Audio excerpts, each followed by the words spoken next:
बिस्मिल्लाहिर्रहमानिर्रहीम। रब्बि यस्सिर वला तुअस्सिर वतम्मिम बिल खैर वबिका नस्तईनु या फत्ताहु रब्बि ज़िदनी इल्मा। नून गुन्ना। नून गुन्ना का मतलब नून की आवाज को नाक में छुपाना है। नून गुन्ना बिना नुक्ते के नून को कहते हैं। इसका मतलब नून को नून का नुक्ता नहीं डालेंगे तो वो नून गुन्ना कहलाएगा। नून गुन्ना से कोई भी लफ्ज शुरू नहीं होता। नून गुन्ना हमेशा लफ्ज के आखिर में ही आएगा।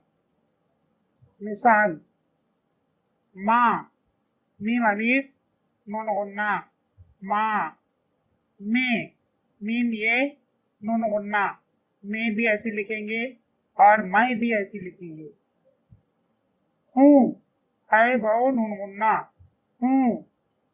हमें, है मीम ये नून गुन्ना हमें। याद रहे जहाँ कहीं किसी लफ्ज में नून गुन्ना की आवाज आए तो वहाँ नुक्ते के साथ नून ही लिखेंगे।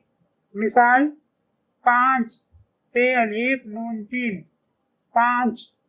पतंग पे ते नून गाफ पतंग।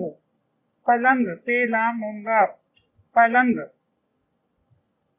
5 को पानच नहीं पढ़ सकते, पतंग को पतनग नहीं पढ़ सकते और पलंग को पलनग नहीं पढ़ सकते, इसलिए यहाँ पे नून गुन्ना की आवाज आएगी। 5 पतंग पलंग।